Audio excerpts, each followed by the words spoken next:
नमस्कार साथियों, स्वागत है आप सबका प्रबोध क्लासेज के यूट्यूब चैनल में। साथियों, अब तक हमने बात कर ली थी आदिकाल के जो अपने रासो साहित्य चल रहा था, और उसके बारे में हमने रासो साहित्य की जो विशेषताएं हैं उनके बारे में हमने अब तक बात कर ली थी। और रासो शब्द की उत्पत्ति के बारे में हमने बात कर ली थी कि रासो शब्द की उत्पत्ति किसने कहाँ से मानी है। और रासो साहित्य की विशेषता के बारे में हमने बात कर ली थी कि रासो साहित्य में युद्धों का सजीव चित्रण था, डिंगल तथा पिंगल शैलियों का इसमें प्रयोग हुआ था, श्रृंगार व वीर रस प्रधान रचनाएं इसमें थी, कल्पना की प्रधानता थी, और नायिका के जो साधारण देवी रूप का चित्रण हुआ था। ऐसे करके जैसे अपन शैलियों के बारे में बात करें तो इसमें डिंगल व पिंगल शैलियों का इसमें प्रयोग हुआ था। और हम इसका आश्रित तथा राजाओं के शौर्य एवं वीरता का अतिशयोक्तिपूर्ण वर्णन भी इसके बारे में हमने बात कर ली थी। यानी कि अपने अब तक हमने जो है राष्ट्र साहित्य की विशेषताओं के बारे में बात कर ली थी। उसके बाद हमने बात की थी कि रासो जो ग्रंथ है और उनके रचनाकार कौन कौन है उनके बारे में हमने बात की थी। जिसमें हमने सबसे पहले बात की थी खुमान रासो, जिनके रचनाकार आपके दलपति विजय, बिसल देव रासो है जिनके रचनाकार आपके नरपति नाल है, परमाल रासो आपके जिनके रचनाकार आपके जगनिक। एक बार आपके सामने लिख देती हूँ मैं किस किस के बारे में हमने बात कर ली थी। इससे पहले एक पेज ले लेते हैं हम खाली। हमने बात की थी सबसे पहले खुमान रासो, खुमान रासो, और इनके रचनाकार कौन थे तो इसके बारे में हम बात करते हैं। तो इनके रचनाकार कौन है? दलपति विजय, दलपति विजय। इसके बाद हमने दूसरे नंबर पे बात की थी बिसल देव रासो। साथ ही आपको जो कभी कभी है यहीं से भी प्रश्न पूछ लेता है आपको मिलान के रूप में कि सूची एक को सूची दो से मिलान करें, जिसमें आपको रासो एक तरफ आपको रासो साहित्य के नाम दिए हुए रहेंगे और दूसरी तरफ उनके रचनाकार के नाम दिए हुए रहेंगे। तो आपको कम से कम ये तो याद रहना चाहिए। तो बिसल देव रासो के रचनाकार कौन है आपके? तो नरपति नाल है। कौन हो जाएंगे आपके? नरपति नाल है। इसके बाद हम बात करते हैं आपके परमाल रासो। तीसरा आता है आपके परमाल रासो, परमाल रासो। और इसके बारे में हम बात करें परमाल रासो के रचनाकार कौन है, इसके रचनाकार के बारे में हम बात करें तो इनके रचनाकार हो जाएंगे आपके जगनिक। कौन हो जाएंगे? जगनिक। और इसके बाद आगे हम बात करते हैं पृथ्वीराज रासो आपका, पृथ्वीराज रासो। और पृथ्वीराज रासो के आपके जो रचनाकार है वो कौन हो जाएंगे आपके? चंद बरदई, चंद बरदई। इसके बाद आगे हम बात करते हैं अपने जो आगे हैं हमीर रासो। और हमीर रासो के जो रचनाकार हैं इसके बारे में हम बात करें तो इनके रचनाकार कौन हो जाएंगे आपके? सारंग दर, सारंग दर। ठीक है।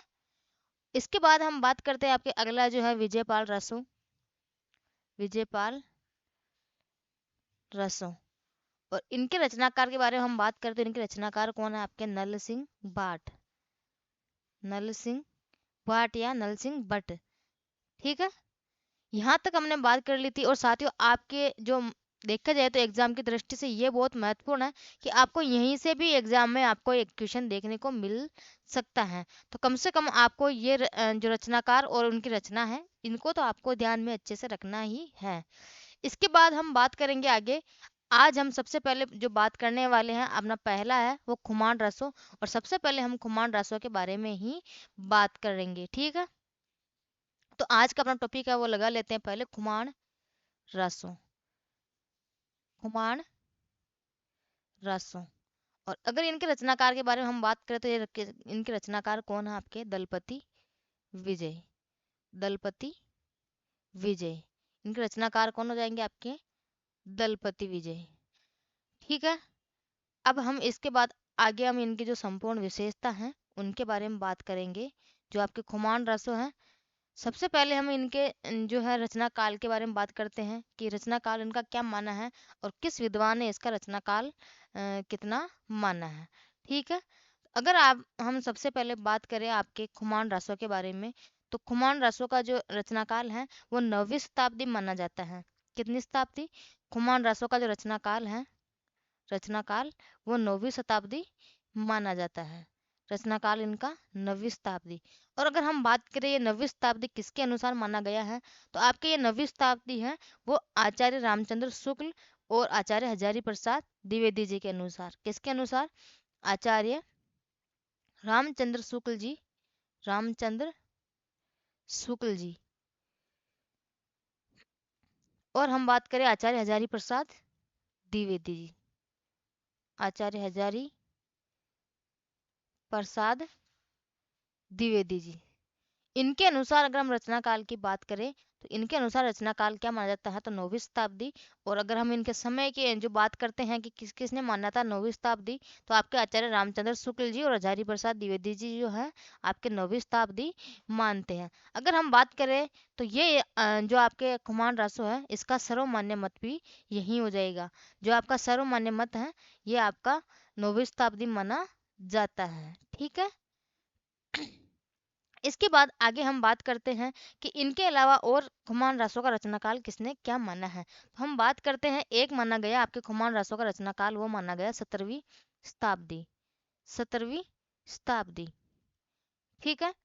अब हम बात करते हैं कि 17वीं शताब्दी किसके अनुसार माना गया है, तो ये माना गया है आपके वो है मोतीलाल मेनारिया के अनुसार। मोतीलाल मेनारिया के अनुसार आपके जो है खुमान रसों का रचनाकाल माना गया है। और देखा जाए तो एग्जाम की दृष्टि से ये भी इम्पोर्टेंट है आपके लिए कि जो 17वीं शताब्दी है वो किसके अनुसार माना गया है, तो आपके मोतीलाल मेनारिया के अनुसार जो है 17वीं शताब्दी माना गया है। किसका? खुमान रसों का रचनाकाल। ठीक है। अब इसके बाद आगे हम बात करते हैं आपके जो ठाकुर शिव सिंह सेंगर हैं, वो रचना जो दलपति विजय रचना है आपकी, इसके बारे में वो क्या कहते हैं। जो ठाकुर शिव सिंह सेंगर जी हैं, इन्होंने दलपति विजय की रचना को इनकी रचना न मानकर, किसकी? दलपति विजय की। दलपति विजय की रचना न मानकर इसे किसी अज्ञात बाढ़ कवि की रचना मानते हैं। किसको? खुमान रासो की जो रचना है आपके, जो दलपति विजय की रचना है खुमान रासो, इसको वो किसी इनकी खुद की न मानकर, किसकी? दलपति विजय की खुद की न मानकर इसको किसी भाट कवि के द्वारा रचित मानते हैं। ये कौन कहते हैं, तो ये आपके ठाकुर शिव सिंह सेंगर कहते हैं। तो एक बार हम बात करते हैं ठाकुर शिव सिंह सेंगर। ठाकुर शिव सिंह सेंगर। ठाकुर शिव सिंह सेंगर के अनुसार, ठीक है, इन्होंने क्या कहा था?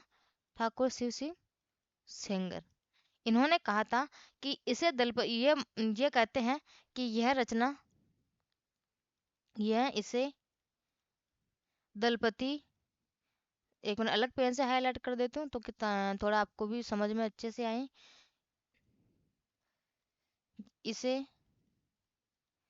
दलपति विजय की खुमान रसो जो है, इसे यानी यहाँ पे कौन हो जाएगा? खुमान रसो। दलपति विजय की रचना न मानकर, रचना न मानकर, न मानकर किसी अज्ञात भाट की रचना मानते हैं। किसी अज्ञात भाट कवि की, भाट कवि की रचना मानते हैं, रचना मानते हैं। ये कौन कहते हैं? आपके ठाकुर शिव सिंह सेंगर कहते हैं कि ये जो रचना है खुमान रासो, ये दलपति विजय की न होकर किसी भाट कवि की है। तो इसके बारे में आपके बात कौन करते हैं? तो ठाकुर शिव सिंह सेंगर इस बारे में बात करते हैं। ठीक है। इसके बाद आगे हम बात करते हैं आपके जो है, आगे हम बात करते हैं कि इन्होंने क्या कहा था। और तो इन्होंने जो इसका वर्ण विषय क्या है, मेन अपन विषय के बारे में बात करते हैं कि इसका विषय क्या है। किसका? खुमान रसों का जो विषय है इसके बारे में हम कुछ बात करते हैं। इन्होंने क्या कहा था कि जो ये आपका खुमान रसो है, इसमें चित्तौड़ के शासक खुमान, एक तो कौन? आपके चित्तौड़ के शासक खुमान, और दूसरे हैं आपके बगदाद के खलीफा धर्म गुरु है, जो कि इन दोनों के मध्य जो युद्ध हुआ था। सॉरी, तबीयत बहुत ज़्यादा ख़राब है मेरी, इस वजह से मैं एक तो क्लास नहीं टाइम पे ले पा रही हूँ। मुझे खांसी बहुत जो है ज़बरदस्त वाली हो रखी है, कोई उपाय भी नहीं बैठ रहा साथियों। मेरे सच बताऊँ तो मैंने सारे जो घर के नुस्खे हैं अपने, वो सारे अपना लिए मैंने। अदरक का पानी, शहद, सब कुछ खा लिया पी लिया मैंने, मेरी खांसी नहीं जा रही है, ना किसी दवाई से जा रही है। अब ये पता नहीं कि कौन सी दवाई लगेगी इसके, ऐसी मुझे भी कुछ समझ में नहीं आ रहा। मैं परेशान हूँ इस वजह से, मैं ना तो आपको कैमरा लगा के और इतना क्लास ले पा रही हूँ। मैं डायरेक्ट इसीलिए आपको है ना जो आजकल मेरी क्लास है, जैसे 2 दिन से मेरी क्लास, एक तो गद्य साहित्य की और एक आपके ये जो है हिंदी साहित्य के इतिहास की। ये दोनों क्लासें मेरी आजकल 2-5 क्लासें ऐसी ही रहेगी, क्योंकि मेरी तबीयत बिल्कुल भी ठीक नहीं है। लेकिन मैं नहीं चाहती कि आप लोगों का लॉस हो पढ़ाई में, इसलिए मैं क्लास टाइम टू टाइम ले रही हूँ आप लोगों के लिए। ठीक है? तो अब हम बात करते हैं आगे कि इनके विषय के बारे में क्या बात करते हैं, कि इसमें जो है खुमान रासों में एक तो ना चित्तौड़ के शासक कौन है, खुमान रासों में खुमान रासों में एक तो है आपके चित्तौड़ के शासक खुमान, चित्तौड़ के शासक खुमान। और एक कौन हो जाएंगे आपके, वो है बगदाद बगदाद के खलीफा, जो कौन है, धर्म गुरु है, वर्सेज बगदाद के खलीफा, बगदाद के खलीफा, जो क्या है, एक धर्म गुरु है ये।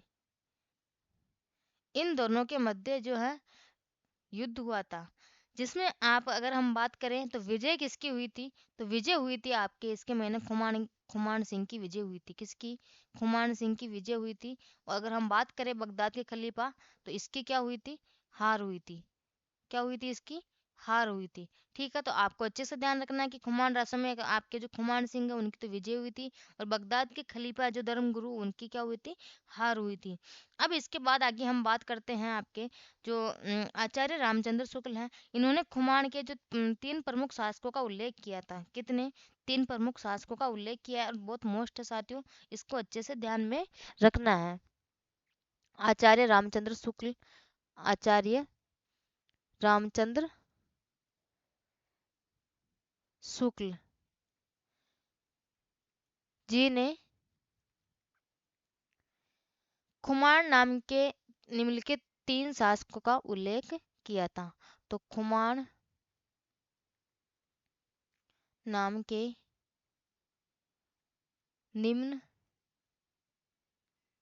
निम्न 3 शासकों का उल्लेख किया है।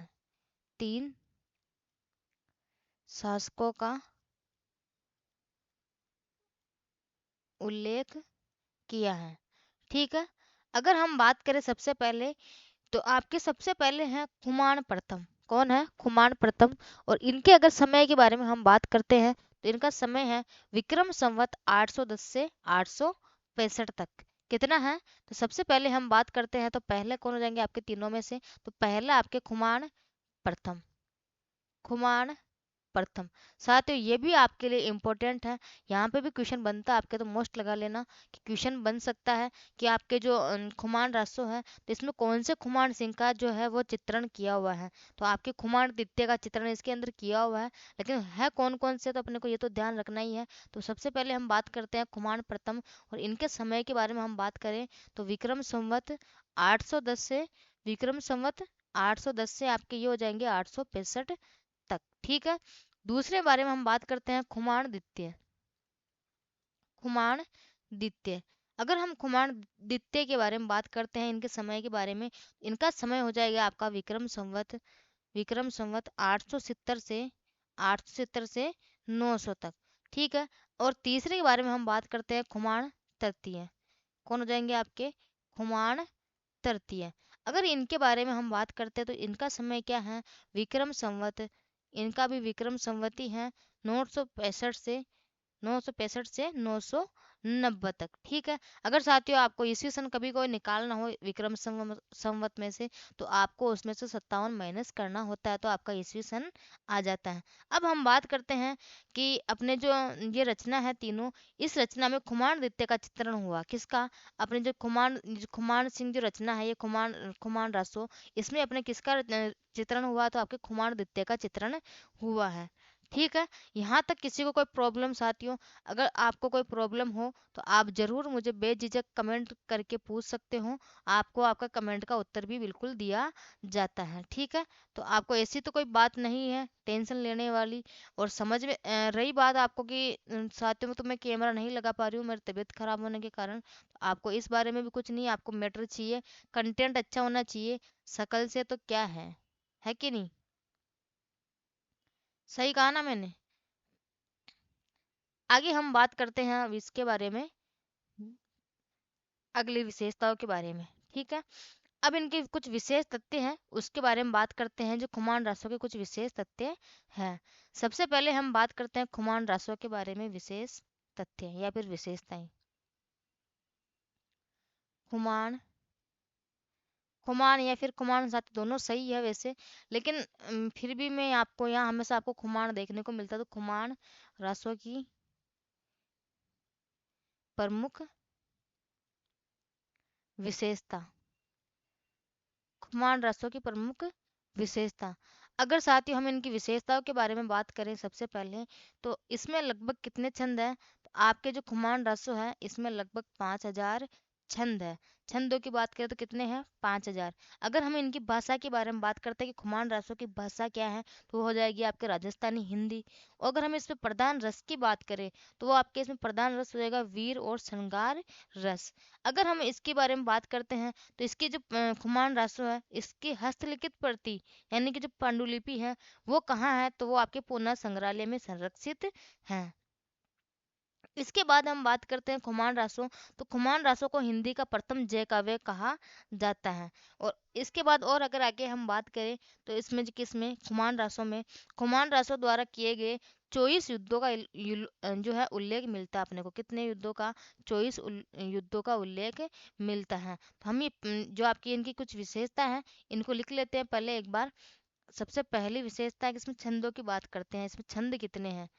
तो अगर हम छंद की बात करें तो वो कितने हैं? लगभग 5,000। कितने हैं? 5,000 छंद है। लगभग 5,000 इसमें छंद है। अगर हम इनकी जो भाषा है, भाषा के बारे में बात करते हैं, तो इनकी भाषा कौन सी थी? राजस्थानी हिंदी। राजस्थानी हिंदी हो जाएगी इनकी भाषा। ठीक है। और अगर हम आगे इनके बारे में बात करें तो इनका प्रधान रस कौन सा है? प्रधान रस के बारे में हम बात करते हैं इनके। प्रधान रस हो जाएगा इनका वीर रस, और एक हो जाएगा आपके श्रृंगार रस। कौन सा हो जाएगा? श्रृंगार रस। ठीक है। एक तो हो जाएगा आपके वीर रस और एक हो जाएगा आपके श्रृंगार रस। इसके बाद अगर आगे हम बात करते हैं कि इसकी पांडुलिपि के बारे में हमने बात की थी कि इसकी जो इनकी है हस्तलिखित पांडुलिपि, इनकी हस्तलिखित पांडुलिपि के बारे में हम बात करते हैं। हस्तलिखित प्रति या पांडुलिपि एक ही बात है। हस्तलिखित प्रति या पांडुलिपि के बारे में हम बात करते हैं, तो वो कहाँ है? आपके पुना संग्रहालय में संरक्षित है। कहाँ है? पुना संग्रहालय में संरक्षित है। पुना संग्रहालय में,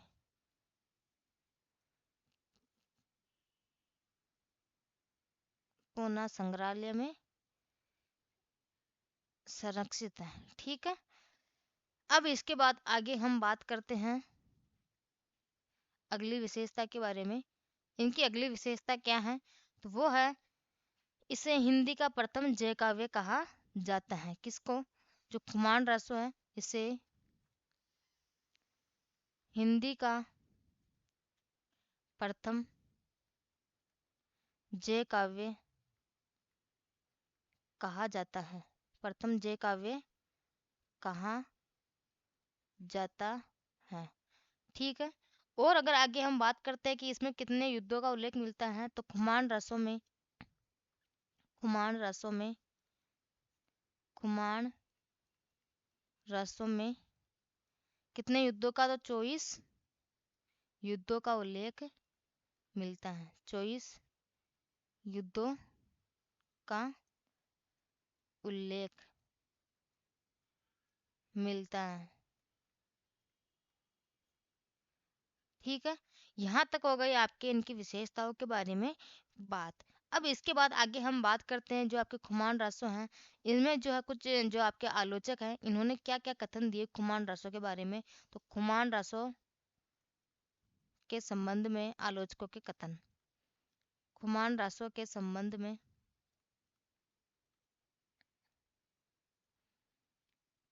आलोचकों के कथन, आलोचकों के कथन।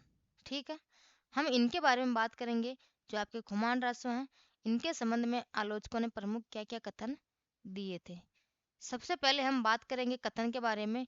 तो सबसे पहला कथन आता है आपके आचार्य रामचंद्र शुक्ल जी का कथन है एक, उसके बारे में हम बात करते हैं। सबसे पहले कथन आता है, इन्होंने कहा था यह नहीं कहा जा सकता कि इस समय जो खुमान रासो मिलता है उसमें कितना अंश पुराना है और उसमें महाराणा प्रताप तक का वर्णन मिलने से यह निश्चित रूप से कहा जा सकता है कि जिस रूप में यह ग्रंथ अब मिलता है वह उसे विक्रम संवत की 17वीं शताब्दी में प्राप्त हुआ होगा।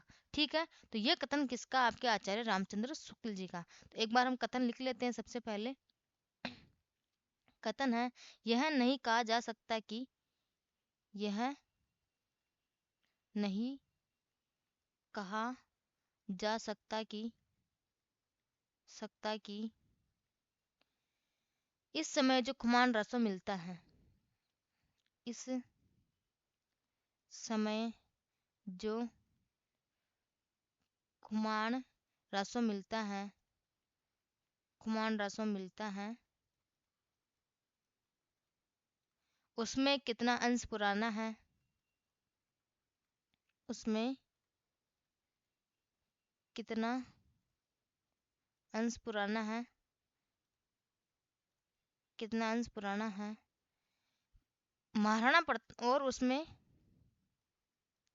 और उसमें महाराणा प्रताप तक का वर्णन मिलने से, और उसमें महाराणा प्रताप तक का वर्णन मिलने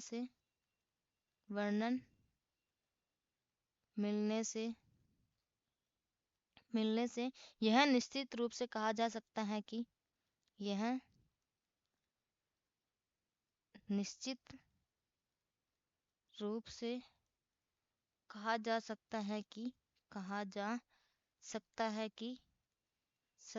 कि जिस रूप में यह ग्रंथ अब, जिस रूप में यह ग्रंथ अब, जिस रूप में यह ग्रंथ अब, यह ग्रंथ अब मिलता है, वह उसे विक्रम संवत 17वीं शताब्दी में, 17वीं शताब्दी में प्राप्त हुआ होगा, 17वीं शताब्दी में प्राप्त हुआ होगा। और यह कथन किसका, अगर इसके बारे में हम बात करें साथियों, तो ये है आपके आचार्य रामचंद्र शुक्ल जी का कथन। किसका है, आचार्य रामचंद्र शुक्ल जी का कथन। एक बार आप कथन पढ़ लो, कथन के बारे में अच्छे से याद रहना चाहिए आपको कि ये कथन किसका है। तो आपका ये कथन हो जाएगा आचार्य रामचंद्र शुक्ल जी का कथन।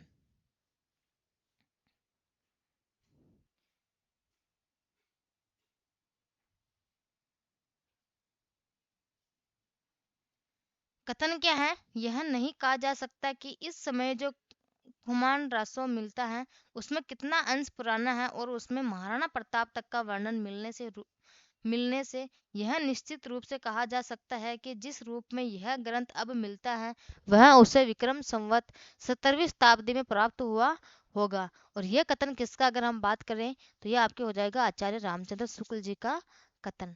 ठीक है, अब इसके बाद में आगे हम बात करते हैं। आपके अगला कथन आता है एक और, वो आता है आपके आचार्य हजारी प्रसाद द्विवेदी जी का। किसका आता है, आचार्य हजारी प्रसाद द्विवेदी जी का कथन। क्या ये कथन सबने लिख लिया है? एक बार मुझे अच्छे से बता दे कि ये कथन सबने लिख लिया है। तो आपके लिखने के बाद मैं आगे बढ़ जाऊंगी, या फिर आप स्क्रीनशॉट लेके रख सकते हो। अभी जैसे आप समझ सकते हो और बाद में आप इसको आराम से लिख सकते हो। तो अभी आप स्क्रीनशॉट लेके रख लेना इसका, ठीक है। अब बढ़ते हैं हम आगे अपने अगले कथन की ओर। वो है जो कथन है आपके आचार्य हजारी प्रसाद द्विवेदी जी का कथन, ठीक है। दूसरे कथन के बारे में हम बात करते हैं। दूसरा कथन है आचार्य हजारी प्रसाद द्विवेदी जी का। इन्होंने इन्होंने क्या कहा था? इस ग्रंथ की चर्चा हिंदी साहित्य के आदिकाल में नहीं होनी चाहिए थी। किसकी? जो आपको खुमान रासो है, इसकी चर्चा है जो आपके आदिकाल के अंदर नहीं होनी चाहिए। और ये कथन किसका था? आपके आचार्य हजारी प्रसाद द्विवेदी जी का। इन्होंने कहा था इस ग्रंथ की रचना इस ग्रंथ की रचना या फिर चर्चा इस ग्रंथ की रचना या चर्चा हिंदी साहित्य के आदिकाल में नहीं होनी चाहिए। हिंदी साहित्य के आदिकाल में नहीं होनी चाहिए। आदिकाल में नहीं होनी चाहिए। यह कथन किसका आपके? तो ये हो जाएगा आपके आचार्य हजारी प्रसाद द्विवेदी जी का कथन। किसका है? आचार्य हजारी प्रसाद द्विवेदी जी का कथन हो गया, ठीक है। आचार्य हजारी प्रसाद द्विवेदी जी का कथन। साथियों, अगर आप, मैं तो ये कहती हूँ रजिस्टर डालो अच्छा मोटा सा और साथ के साथ लिखते जाओ। अगर आप ये नोट्स बना लोगे ना इसमें से लिख के, तो भी आपका सिलेक्शन और कोई नहीं रोक सकता। इतना मैटर लेंथी दे रही हूँ मैं कि आपको सिलेक्शन से कोई, अगर आपको ये चीज़ पढ़ाई हुई अच्छे से याद है तो, ठीक है। अब इसके बाद हम बात करते हैं कुछ खुमान रासों के बारे में, कि खुमान रासों में प्रयुक्त छंद कौन कौन से हैं।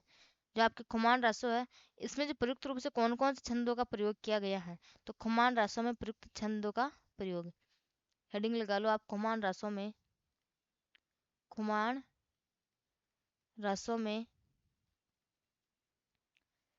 प्रयुक्त छंदों का प्रयोग। प्रयुक्त छंदों का प्रयोग कौन कौन से छंदों का प्रयोग हुआ? अगर हम बात करें यहाँ पे, तो यहाँ पे हुआ है आपके एक तो दोहा छंद, दोहा छंद का प्रयोग हुआ है। इसके बाद हम बात करें आपके, तो एक आपके सवैया छंद, कौन सा? सवैया छंद। और अगर इसके बाद आगे हम बात करते हैं, एक हो जाएगा आपके छंद कवित छंद। इनकी जो दोहे हैं उसके अंदर कौन से किस किस का प्रयोग हुआ है? कुमार रासों के अंदर तो दोहा छंद का प्रयोग हुआ है, और सवैया छंद का प्रयोग हुआ, एक आपके कवित छंद का प्रयोग हुआ है, ठीक है। इसके बाद आगे हम बात करते हैं जो खुमान रासों के संबंध में अगरचंद नाहटा के कथन। अगरचंद नाहटा है, इन्होंने क्या कहा था खुमान रासों के बारे में? कुछ एक दो कथन हम अगरचंद नाहटा के भी देख लेते हैं।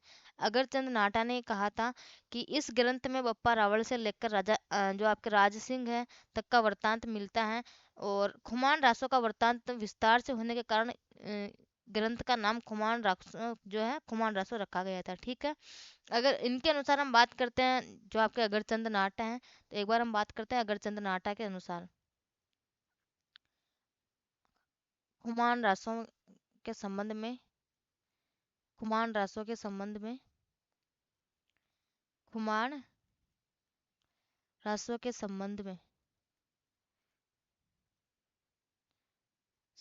में अगरचंद नाटा के कथन। अगरचंद नाटा के कथन किसके बारे में बात कर रहे हैं हम? अगरचंद नाटा के कथन के बारे में, ठीक है। इन्होंने कहा था, तो सबसे पहले हम इनकी एक जो विशेषता है उसको लिख लेते हैं। इसको थोड़ा छोटा कर देती हूँ ताकि दिखने में आपको आसानी रहे, ठीक है। सही है, बिल्कुल। हम बात कर रहे हैं, इन्होंने कहा था इस ग्रंथ में बप्पा रावल से लेकर राज सिंह तक का वृतांत है, पर खुमान रासो का वृतांत विस्तार से होने के कारण ग्रंथ का नाम खुमान रासो रखा गया। तो हम बात करते हैं सबसे पहले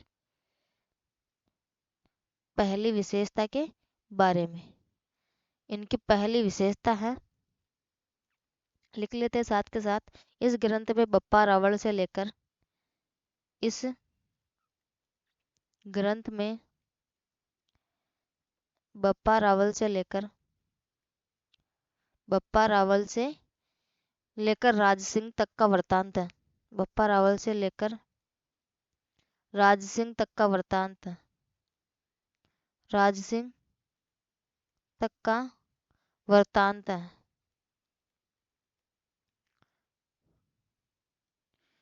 पर राणा कुमाण का वृतांत, पर राणा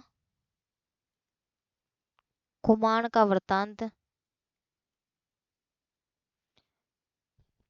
राणा कुमाण का वृतांत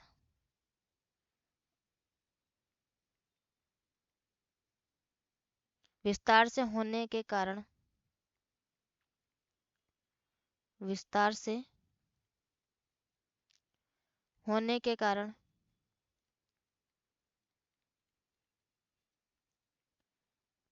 इस ग्रंथ का नाम, इस ग्रंथ का नाम खुमान रासो रखा गया। क्या रखा गया था? खुमान रासो रखा गया। इस ग्रंथ का नाम हाईलाइट कर देती हूँ यहाँ पे थोड़ा, ताकि आप लोगों को पता रहे। इस ग्रंथ का नाम खुमान रासो रखा गया। ठीक है, ये किसने कहा था? तो आपके अगरचंद नाहटा के कथन है। इन्होंने कहा था इस ग्रंथ में बप्पा रावल से लेकर राज सिंह तक का वृतांत है, पर राणा खुमान का वृतांत विस्तार से होने के कारण इस ग्रंथ का नाम क्या रखा गया था? खुमान रसो रखा गया था। अगर हम इनकी अगली दूसरी विशेषता के बारे में बात करें, इनकी दूसरी विशेषता क्या है? तो वो है आपके दूसरी विशेषता इनकी, इसकी भाषा राजस्थानी है। इसकी भाषा राजस्थानी है। इसकी भाषा राजस्थानी है। यह भी किसने कहा था? तो ये आपके जो अगरचंद नाहटा है, इन्होंने कहा था कि इसकी भाषा क्या है? राजस्थानी है। अगले तीसरे कथन के बारे में हम बात करते हैं कि इनके रचयिता तपागच्छीय जैन कवि दौलत विजय हैं, जिनका दीक्षा से पूर्व का नाम दलपत था। ये किसने कहा था? तो ये कहा था आपके जो है अगरचंद नाहटा ने। इनके तीसरे जो विशेषता है इसके बारे में बात करते, तीसरे तथ्य के बारे में, इसके रचयिता, इसके रचयिता तपागच्छीय, तपागच्छीय जैन कवि दौलत विजय, जैन कवि दौलत विजय, दौलत विजय है, जिनका दीक्षा से पूर्व, जिनका दीक्षा से पूर्व, दीक्षा से पूर्व का नाम क्या था? का नाम दलपत था। क्या था? दलपत था। यह भी किसने कहा था? तो ये आपके जो है अगरचंद नाहटा ने कहा था। और अगर हम बात करते हैं अगली चौथी विशेषता, इस ग्रंथ का निर्माण काल कितना माना था? तो 1730 से 1760 के मध्य का माना था। कितना? इस ग्रंथ का रचना काल, इस ग्रंथ का निर्माण काल, निर्माण काल कब माना था? वो माना था संवत 1730 से 1760 के मध्य, 60 के मध्य माना। ठीक है, यहाँ तक हो गए साथियों आपके खुमान रासो के बारे में बात। अब हम देखते हैं शुरू से खुमान रासो के बारे में क्या क्या हमने बात की थी। तो साथियों हमने सबसे पहले बात की थी खुमान रासो, जिसके रचनाकार कौन? दलपति विजय। बिसल देव रासो के रचनाकार नरपति नाले। तीसरे आपके परमाल रासो जगनीक। चौथे आपके खुमान जो पृथ्वीराज रासो उसके रचनाकार चंद्रबरदई। और पांचवे आपके हमीर रासो, उनके रचनाकार कौन है? तो सारंगधर। और छठे आपके विजयपाल रासो, जिसके रचनाकार कौन हो जाएंगे? आपके नल सिंह भट्ट या भाट। साथियों आज अपना जो है वो कुमार रासो कंप्लीट हुआ। उसके बाद कल से हम बात करेंगे आपके बीसल देव रासो के बारे में। कौन से के बारे में? बीसल देव रासो के बारे में। तो ठीक है साथियों, आज के लिए धन्यवाद। और अच्छे से इनके नोट्स बनाओ और अच्छे से तैयारी करो। ठीक है, धन्यवाद।